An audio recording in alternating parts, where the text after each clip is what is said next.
여러분 반갑습니다. 이투스에서 국어를 가르치고 있는 방동진 선생님입니다. 고2 여러분, 그리고 고2 자녀분을 두신 학부모 여러분. 고2의 여름방학은 고3이 되기 전 마지막 방학이라고 보시면 됩니다. 이번 여름방학에서 수능 국어에 대해서 완벽하게 잡으려면 무엇을 잡아야 될까요? 물론 독서도 잡아야 되고요. 선택 과목도 잡아야 됩니다. 그런데 학생들이 정말로 자신 있어 하는 문학 영역에서 많은 어려움을 겪고 있는 것이 고3 학생들의 지금 상황입니다. 그래서 제가 이번 고2 여름방학에 문학을 완벽하게 잡을 수 있는 방법이 무엇일까? 라는 것을 고민하고 이런 영상을 찍게 되었습니다. 자, 볼까요? 문학이 어려워서 울고 있는 여러분을 위한 내용이 되겠습니다. 자, 보시면 문학을 못하는 이유가 한 3가지 정도가 되는데요. 뭐가 있을까요? 첫 번째, 이게 내신이 아니고 수능입니다. 이 내신과 수능의 차이가 명확한데요. 학생들은 내신과 수능을 아직까지도 이해 못하고 있는 것 같아요. 내신과 수능의 차이는 뭘까요? 우선 첫 번째는요. 내신은요. 가장 중요한 것은 범위가 있다는 것입니다. 그럼 범위가 있으므로 뭐가 가능할까요? 그렇죠. 암기가 가능하죠. 근데 이 수능, 모의고사는 풀어보시면 알겠지만 범위가 없어요. 그럼 범위가 없다는 말은 뭘 할 수 없죠? 암기할 수 없다는 것입니다. 그래서 이 내신이라는 영역은 어떻게 본다면 기억을 얼마나 잘하고 학교 수업을 열심히 듣고 달달달 외우느냐의 관점이라면 수능이라는 것은요. 기억이 아니라 방법. 어떻게 작품을 읽지? 나는 어떻게 문제를 풀지? 라는 방법이 중요한 부분이라고 보시면 됩니다. 이렇게 다른 내신과 수능을 수능 문제를 모의고사 문제를 내신식으로 풀려고 하니까 답이 안 나오는 거예요. 결국은 자 포인트를 말씀드리면 학생들이 문학을 못하는 이유는 자습도 암기하는 겁니다. 만약에 예를 들어서 수능 공부를 한다고 하는 학생이 어떻게 공부하냐? 뭐 예를 들어서 이런 책들이 많습니다. 모못의 뭐 고전시가의 모든 것, 현대시의 모든 것. 그런 것들이 작품을 하나씩 외우려고 하는 학생이 있다면 그 친구는 분명 말씀드리는데 수능 한 번 더 보게 될 겁니다. 문학이라는 영역은 어떤 작품이 나오더라도 내가 해석을 할 수 있어야 되고 내가 읽어낼 수 있는 힘이 있어야 되는 것입니다. 근데 그게 없이 그냥 달달달 내신식으로 외우고 파란색 글씨 밑줄 긋고 파란색 글씨 쓰는 식으로 공부하는 친구들은 문학이 어려울 수밖에 없습니다. 수능에 대해서 완벽하게 모르고 있는 거죠. 자, 문학을 감이라고 생각합니다. 학생들이 가장 힘들어하는 건 이겁니다. 제가 이렇게 말하면 야, 감은 먹는 거야. 왜 문학을 감이라고 생각하냐? 라고 얘기를 하는데요. 문학을 감이라고 생각한다는 말은 무슨 말이냐? 선생님, 애매해요. 문학은요, 애매하죠. 이것도 답인 것 같고 저것도 답인 것 같아요. 그리고 문학은요, 감상자의 감상에 따라서 달라질 수밖에 없는데 어떻게 이런 걸 문제로 됩니까? 라고 하는 친구가 있죠. 그런데 여러분, 50만 명의 시험 보는 수능입니다. 그렇다면 정말 애매한 것이 정답이 될까요? 정답이 되지 않겠죠. 확실한 것에 정답을 고르는 힘이 필요하다는 거죠. 그런 관점에서 문학은 감이 아니라는 것입니다. 마지막에 EBS입니다. EBS 연계가 50%로 줄어들었습니다. 그러므로 분명히 EBS를 공부는 해야겠지만 EBS가 전부가 아니라는 것은 여러분도 뉴스 매체를 통해서 많이 알게 될 것입니다. 그러므로 EBS만 달달달 외우는 것은 수능 국어 문학 공부가 될 수 없다는 말이죠. 자, 그렇다면 수능 문학 만점의 3가지 키워드를 말씀드리겠습니다. 첫 번째는 뭐냐면 필수 문학 개념을 습득을 해야 됩니다. 그럼 제가 이렇게 말씀드릴게요. 자, 은유법이 뭐죠? 라고 하면 학생들은 은유법 다 배웠죠. 중학교 때부터 배웠습니다. 은유법은요, A는 B다 라고 하는 것입니다. 그럼 제가 한번 해볼게요. 방쌤은 아빠다 라고 했어요. 그렇죠? 오케이. 방쌤은 연하의 아빠다 이렇게 나왔습니다. 그럼 이거는 A는 B다가 되잖아요. 그럼 은유법 맞나요? 애매해지죠. 자, 역설법을 배웠습니다. 모순된 표현이야. 내 마음으로 쓰다. 역설일까 아닐까? 고민해 보십시오. 이런 것들이 어렵다는 거죠. 내 마음으로 쓰다는 은유법입니다. 그 역설은 왜 안 되는데 내 마음으로 호소할 수 없잖아. 모순이잖아. 라고 하면 학생들이 할 말이 없습니다. 그만큼 개념이 되게 안 돼 있는 학생이 많고요. 이 개념이 수능 시험장에서 완벽하게 적용되려면 예를 들어서 영탄법이다 라고 하면 뭐죠? 감탄하는 거 이렇게 하면 찾을 수가 없죠. 선생님 영단법은요 3가지 기준이 있습니다. 첫 번째, 감탄사가 나올 때고요. 두 번째, 감탄의 어미나 느낌표가 나오고, 세 번째는 감정이 드러난 서리법이 나올 때입니다. 라고 얘기할 수 있어야 됩니다. 그런 것들을 이번 여름에 습득하게 하는 것이 매우 중요하다. 두 번째, 실전 적용 가능한 독해 방법입니다. 어떤 작품이 나오더라도 읽어낼 수 있어야 되고, 결국은 시를 읽는 이유가 주제 파악이 아니라 문제를 풀기 위해서 시를 읽는다는 것을 명심하고, 문제를 풀기 위해서는 어떻게 독해할 것인가, 이 관점을 배우셔야 한다는 것입니다. 세 번째, 지속 가능한 유형별 문제풀이법. 보기 문제를 풀 때 대단히 힘들어하는 학생들이 있는데요. 보기 어떻게 풀까요? 보기 문제 풀 때도 정확한 방법들이 있습니다. 그 방법들을 명확하게 잡고 어떤 보기 문제가 나오더라도 풀 수 있는 능력이 필요하겠죠. 문학 만점의 3가지 키워드를 말씀드렸는데요. 이번에 고3들이 6월 모평을 봤어요. 그 6월 모평에서 나왔던 문제들을 좀 갖고 왔는데요. 이걸 여러분이 풀 수 있는지를 볼게요. 가래 보니까 김시슬의 유객이라는 작품입니다. 처음 보는 작품이고 저도 처음 보는 작품입니다. 읽어낼 수 있을까요? 자, 나를 볼까요? 나는요, 윤리의곡이라는 10시조가 나와 있습니다. 문제를 한번 보겠습니다. 자, 22번 문제입니다. 가와 나의 공통점으로 적절한 것입니다. 이렇게 나오면 학생들은요, 어떻게 하냐면 하나씩 다 찾으려고 합니다. 그러니까 시간이 부족하죠. 그러니까 독서 시간에서 풀 수 있는 시간이 부족한 거예요. 그럼 결국 문학에서 25분 만에 네 지문을 완벽하게 잡아야 되거든요. 그럼 네 지문을 잡기 위해서는 어떻게 문제를 풀 것이고 어떤 식으로 시간을 줄일 것인지도 나와야 되고요. 여기 보시면 알겠지만 화자가 자신을 객관화하는 표현, 먼 경치에서 가까운 경치로 시선을 옮긴다, 서리적 표현, 그렇죠? 자연물의 속성에 주목하여 교훈적 의미를 댄다. 이런 개념들이 완벽하게 계절을 드러내는 시어 나와 있어야 됩니다. 그리고 시험장에서 찾을 수 있어야 돼요. 화자가 자신이 객관화하는 표현 있을까요? 가에서? 예, 있습니다. 뭐가 있을까요?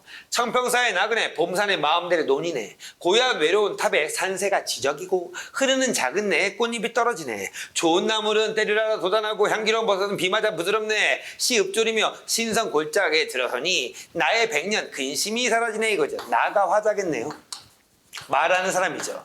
화자를 객관한 표현이 있을까요, 없을까요? 있죠. 화자를 가리키는 대상이 누구죠?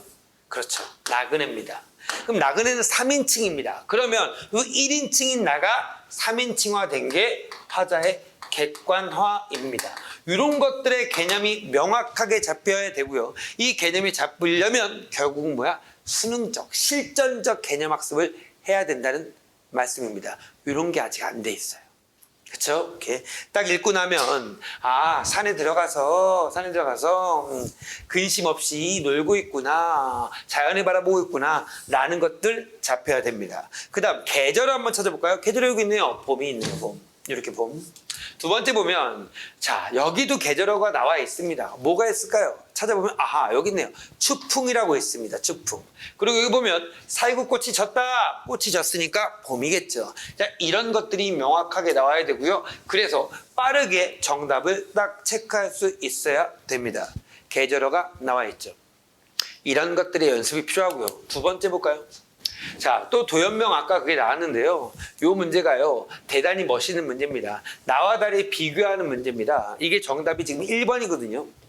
제가 유튜브에서 요거의 해설 강의를 좀 본 게 있어요. 본 게 있는데 이게 이런 식으로 설명하는 사람들이 있어요. 도연명, 여기 보시면 나를 보겠습니다. 도연명 누군지 아십니까? 모릅니다. 학생들은 전혀 모릅니다. 제가 100명 물어보면 100명 거의 다 모릅니다. 자, 그럼 도연명은 중국에서 자연에 보태서 살았던 사람이다, 시인이다 라고 하는 걸 아는 사람은 거의 없다는 거죠. 그러면 이걸 알아야 풀 수 있을까요? 근데 미안하지만 어휘풀이가 여기만 달렸어요. 수졸전원이 뭐냐면 자연에서 만족하면서 분수에 맞게 사는 삶이거든요. 이거는 어휘풀이가 나왔어요. 그럼 어휘풀이 봤다면 자, 봅시다. 도연명이 죽은 후에 자, 그러면 1곡을 딱 읽은 다음에 1번 선지 볼게요. 도연명은 각각 화자와 글쓰니까 행적을 따르고자 하는 인물이다. 도연명이 누군지 모르는데 행적을 따르는지 어떻게 합니까? 라고 하는 친구들이 있어요. 이거는 수능 국어를 모르는 거죠. 그럼 수능 국어는 어떻게 공부해야 되냐? 이렇게 해야 됩니다. 봅시다. 도연명이 죽은 후에 또 연명이 나다니. 이게 무슨 말이죠? 도연명이 죽었대요. 그럼 도연명은 무조건 뭐야? 죽은 사람입니다. 또 연명이 났대요. 이게 무슨 말인지 모르겠어요. 자, 밤마을 옛 이름이 때마침 같으시고 밤마을이라는 곳이 있는데 이름이 같다. 이 정도밖에 해석이 안 됩니다. 자, 돌아와 수졸 전원이야 라고 되어 있습니다. 수졸 전원이 뭐라고요? 그렇죠. 자연에서 만족하는 삶입니다. 그와 내가 다르냐? 아하! 그와 내가 뭐야? 같다입니다. 그러면 그는 누굴까요? 맞춰보십시오. 그렇죠. 도연명입니다. 그럼 나는 누굴까요? 화자죠. 생각해볼까요? 그러면 도연명도 뭐다? 수졸 전원을 했다는 거죠. 자연에서 만족하게 살았다는 겁니다. 근데 도연명은 어떻게 했어? 죽었습니다. 그렇다면 나는 뭐냐면 이 도연명은 뭐 하는 거야? 따르고자 하는 것이라고 볼 수 있겠죠. 나도 뭐 하니까? 수졸 전원을 하고 있으니까요. 이렇게 해석해야 된다는 거예요.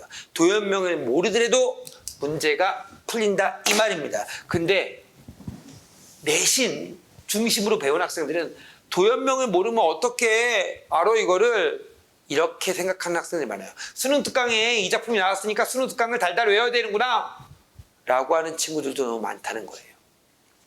포인트는 생각을 해보시죠. 어떻게 수능 특강을 다 외웁니까? 시험장에 그리고 만약에 수능 특강에 안 나온 작품이 나오면 어떨까요? 이게 지금 정답이거든요. 그럼 평가원에서는 절대로 머릿속에 암기만으로 정답을 내지 않습니다. 이렇게 문장을 읽고 문맥적 의미로 정답을 도출하게 하는 것이 평가원의 특징이다 라는 것을 꼭 알아두셨으면 좋겠고, 이와 같은 방식으로 시를 읽고 정답과 선지와 시 내용을 연결시키는 연습을 꼭 하셔야 된다는 거예요. 생각보다 만만치 않죠? 이런 공부를 하셔야 된다는 거 말씀드리고요. 세 번째 가볼까요? 자, 요게 이제 우리 고3들이 풀었던 것 중에서 오답률 1위 문제를 말씀을 드릴 거예요. 자, 가하나가 있는데 제가 가 부분을 좀 볼 건데요. 우선 보기가 이렇게 나와 있습니다. 보기를 보면요. 뭐라고 되어 있냐면 시인은 결핍을 느끼는 상황에서 새로운 가치를 발견하고 이를 통해 삶을 성찰하는 경우가 많다고 되어 있습니다. 그럼 결핍을 느끼는 상황은 좀 부정적 상황이네요. 예컨대 연륜이라고 작품 내용이 나왔습니다. 축적된 인생 경험, 이걸 뭐라고 할까요? 두 글자로 연륜이라고 하죠. 그쵸? 오케이. 대장간의 유혹은 현대인이 추구하는 편리함에서 결핍을 발견하는 화자를 통해 일상에서 경험하는 것들이 재해석된다. 결국은 결핍된 상황에서 벗어나려는 의지가 드러난다고 했습니다. 자, 선지의 2번 선지를 보겠습니다. 잘 한번 보세요, 여러분. 자, 보시면 불꽃을 긍정적인 이미지로 표현한 것은 끊고요. 주름 잡히는 연륜에 결핍되어 있는 속성을 끊을 수 있는 수단이라는 의미다. 그러면 불꽃이 뭐라는 거죠? 주름 잡힌 연륜에 결핍되어 있는 속성을 끊을 수 있는 수단이래요. 그러면 주어 서술로 보면 불꽃이 수단이다. 이렇게 나오겠네요. 자, 그러면 선지를 보겠습니다. 지문을 보겠습니다. 여기입니다. 주름 잡히는 연륜입니다. 이 주름 잡힌 연륜은 아까 말한 것처럼 결핍에 해당되는 것이에요. 요거까지 애들이 잡았어요. 그럼 결핍을 끊어버린대요. 그럼 좋네요.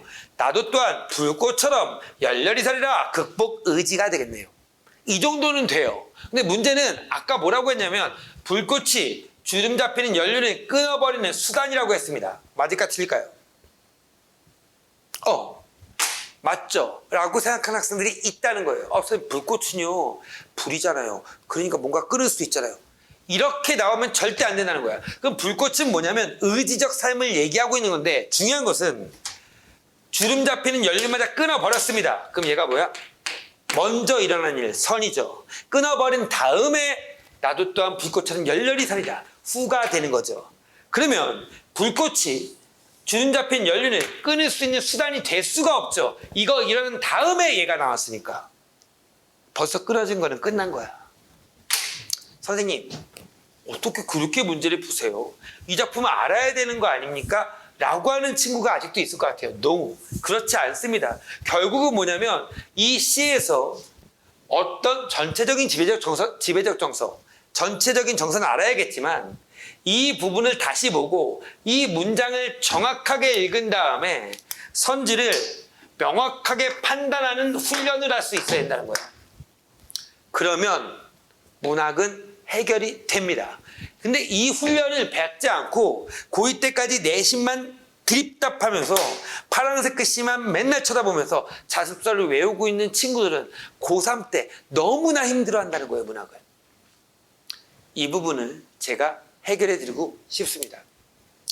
자, 이번에 제가 목동 강서 지역에서 똑같은 수업을요, 바로 이 문학에 관한 수업을 시대인자학원 목요일날 오후에 하고요, 목동 예섬학원 목요일날 저녁에 합니다. 그리고 금요일날 강서 지역에서도 하나의 시간을 통해서 유니너스 학원이라고 시간을 통해서 고2 학생들이 문학에서 힘들어하지 않기 위해, 그렇죠? 고3 올라가서 문학 때문에 눈물 흘리지 않도록 열심히 한번 수업을 해보도록 하겠습니다. 자, 이 강좌가 끝나면 여러분 이렇게 즐겁게 웃으실 수 있을 것입니다. 자, 다시 한번 강조하지만 이번 여름방학은 매우 중요한 시간입니다. 이 수능 국어 문학에 대해서 확실하게 해결해 드리겠습니다. 수업 시간에 밝은 모습으로, 멋진 모습으로 학생들과 호흡하는 마음으로 찾아뵙겠습니다. 고맙습니다.